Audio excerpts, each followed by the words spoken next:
Les élections municipales 2020 à Marseille étant déjà loin derrière nous, je vous propose de revenir sur les affiches des candidats pour une rapide analyse d'un point de vue photographique. Une affiche de campagne électorale, c'est une illustration et un slogan.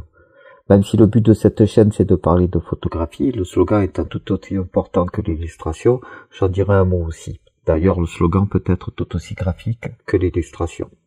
Commençons par l'affiche de Michèle Rubirola, candidate d'un rassemblement de gauche et écologiste nommé le Printemps Marseillais. À noter dès le nom du rassemblement l'idée que ce parti existe pour et uniquement pour cette occasion, les élections municipales au printemps 2020 à Marseille. Niveau slogan, on notera l'importance que prend le nom de la candidate. Face au candidat bien ancré dans la vie politique locale, il y a un déficit de renommée. Il est bien vu de mettre en avant ce nouveau nom, car il y a par contre la prime au renouveau. D'un point de vue général, c'est le choix du minimalisme et des couleurs vives qui sautent aux yeux. Les couleurs vives sont symboliques de la gauche, au moins l'affiche se voit et se reconnaît de loin. Dans une campagne électorale, il faut se démarquer. On notera la ligne oblique qui sépare les deux couleurs de fond, ainsi que le slogan écrit en oblique. En termes de composition, les lignes obliques sont synonymes de dynamisme. Fait marquant également, le détourage blanc bien voyant qui se confond bien avec la tenue blanche, couleur que l'on retrouve dans le logo du parti et symbole de virginité. Les élections à Marseille sentent souvent le soufre, on voit que souvent les candidats essayent de s'acheter une conduite, au moins en communication. Toujours en termes de composition, le slogan et le visage sont sur des lignes de force, même si ce n'est pas exactement sur la ligne des yeux. Bien que le visage est légèrement décentré, le regard lui est droit devant, la candidate nous regarde droit dans les yeux. Le ton se veut populaire, plutôt jeune, en rupture avec ce qui plaît à l'électorat d'en face, de la droite républicaine à la droite extrême. On dirait plus une publicité qu'une affiche électorale et des couleurs vives et peu nombreuses, le slogan court et bien mis en avant, rappelle plus les codes du marketing que de la politique. Bien que le choix des couleurs criardes peut surprendre, l'affiche est plutôt réussie. Voyons ensuite l'affiche d'Yvon Berland, le candidat de la République en marche. D'un point de vue général, on note le fond bleu uni, le visage en plein cadre, le choix du noir et blanc, le logo du parti et le slogan en lettres capitales dans la partie haute. Comme pour l'affiche de Rubirola, c'est le choix des couleurs qui s'impose et ici c'est l'absence de couleurs. Le choix du noir et blanc est fort, mais je dois dire fortement raté pour moi. Le noir et blanc veut dire beaucoup de choses, mais ici il fait surtout passer au passé. Dommage pour un candidat qui est censé représenter le futur. Curieux choix en tout cas. En plus ça donne un coup de vieux. Le plein cadre n'est pas gênant, il renforce la personnalisation. Michèle Rubirola est seule sur son affiche, mais elle porte des valeurs de rassemblement, comme le confirme le début du slogan, pour Marseille, le nom du parti, la mention rassemblement, etc. Pour Berland, le plein cadre n'est pas contrebalancé par un slogan, un fond. La couleur bleue est une couleur froide, une photo noir et blanc n'arrange pas les choses niveau froideur. Même si le logo étant petit, en haut à droite, il est bien présent. Le fait de se présenter sous les couleurs du parti au pouvoir nationalement est plutôt courageux paradoxalement. Beaucoup ont fait le choix de ne pas crier sur les toits cette appartenance lors des élections municipales.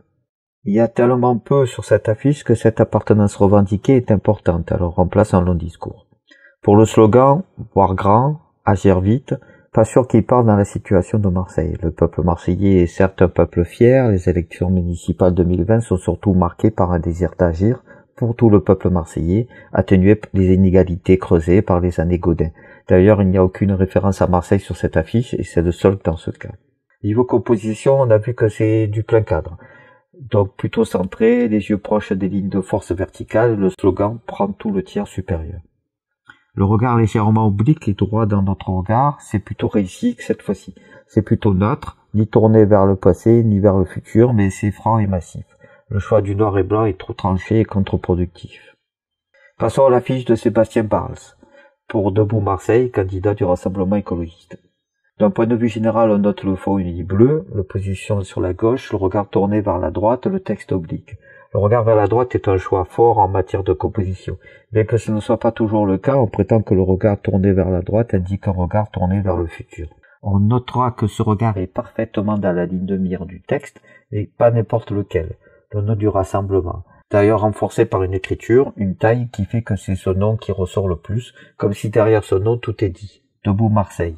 Le candidat semble s'effacer au profit de son rassemblement. On retrouve l'écriture oblique, renforcée par le regard oblique, signe de dynamisme. Le visage est souriant, ce qui contraste avec les deux précédents ou souriant crispé. Le positionnement à gauche du candidat n'est pas anodin, c'est un signe d'appartenance à la gauche. Cette affiche pêche par un manque de cohérence, là où l'affiche de Rubirola jouait direct clairement sur les codes de la gauche, quitte à en faire trop, celle du candidat de Debout-Marseille mélange des codes de la gauche, comme le positionnement sur la gauche, avec des codes contraires, comme la veste, le bleu républicain. Un manque de cohérence brouille le discours. Ensuite, évoquons l'affiche de Samia Ghali. D'un point de vue général, on notera le faux uni noir, le positionnement à gauche, la personnification, pas de nom de parti, de rassemblement, un slogan où la candidate se réclame comme la candidate du peuple de Marseille. On retrouve donc le positionnement sur la gauche qui, comme l'a déjà dit, marque l'appartenance à la gauche. Parlons tout de suite du regard tourné vers la gauche. En termes de composition, on prétend que cela note quelqu'un qui regarde le passé. Ici, l'effet n'est pas aussi marqué, il fait plutôt référence à un ancrage à gauche qui n'est pas clairement déclaré.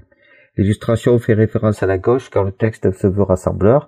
La candidate déclare agir au nom de tout le peuple marseillais. Le fond est sombre, ce qui peut paraître strict, sérieux, mais le visage est souriant. En termes de composition, des contrastes forts sont percutants, ce qui est le cas ici avec l'écriture blanche sur son fond noir. Ce n'est bien sûr pas anodin que les habits soient sombres également. C'est l'affiche qui respecte le plus la règle des tiers pour le moment, le visage étant plein sur un point de force. Malgré le regard qui semble tourner vers le passé, l'affiche est percutante et le message est clair. On vote pour une personne avant toute chose. Passons à l'affiche de Martine Vassal. D'un point de vue général, c'est forcément le choix du blanc sur blanc qui prédomine.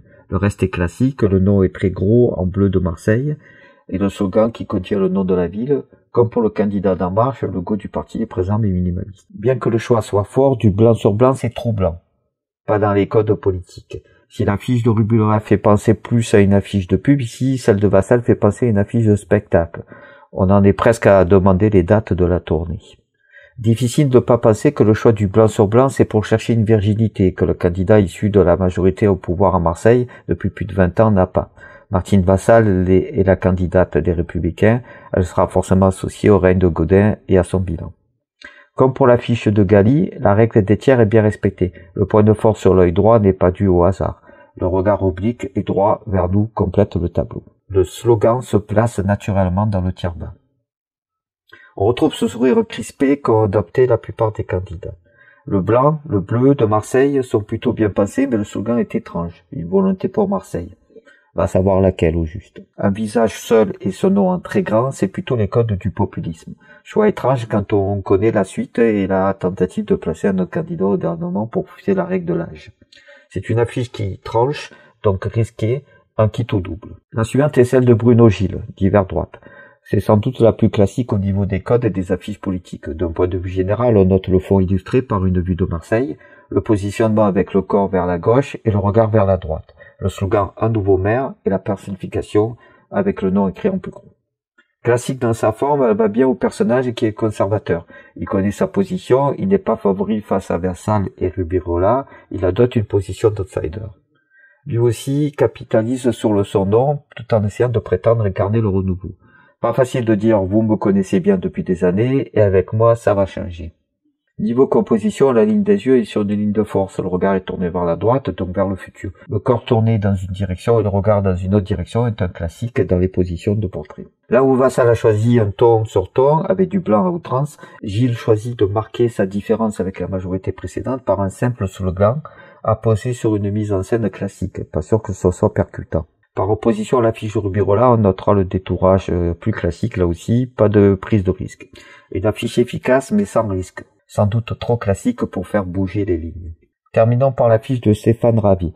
Le candidat du Rassemblement national a décidé un positionnement différent. Il apparaît avec chacune de ses tests de liste par secteur. D'un point de vue général, on note le fond uni bleu, le positionnement côte à côte, le slogan écrit en bleu sur fond blanc. Là aussi, c'est une affiche classique, bien ancrée dans les codes de la droite, dans les couleurs du Rassemblement national. Pas grand chose à dire du coup sur la composition, notamment avec la double présence, juste que l'on notera que l'on a bien pris soin de placer Ravier en avant de la tête de liste. Il faut que le candidat à la mairie centrale soit clairement identifié. Les visages sont souriants, mais sans trop, le regard droit vers nous. Classique sans plus. Pour le slogan, protéger les Marseillais, c'est plutôt bien vu. Comme je le disais il y a quelques minutes, la préoccupation des Marseillais, c'est leur situation personnelle, pas le devenir de la ville. Par contre, on se doute du comment on veut protéger le Rassemblement national, protéger des autres. On rassemble, mais dans son camp. Pour la fin du slogan « Faire briller Marseille », on retombe dans le travers de certains candidats qui parlent de mettre en lumière la ville. Pas dans l'air du temps, les Marseillais veulent que l'on s'intéresse à eux et pas à leur ville dans cette élection 2020. Comme pour la précédente, une affiche efficace mais sans risque, qui ne parlera qu'à son électorat historique. Après, c'est de toute façon difficile pour ce parti de parler au plus grand nombre. Voilà, ainsi se termine cette analyse rapide de quelques affiches de la campagne municipale 2020 à Marseille. À bientôt sur Juste une mise au point.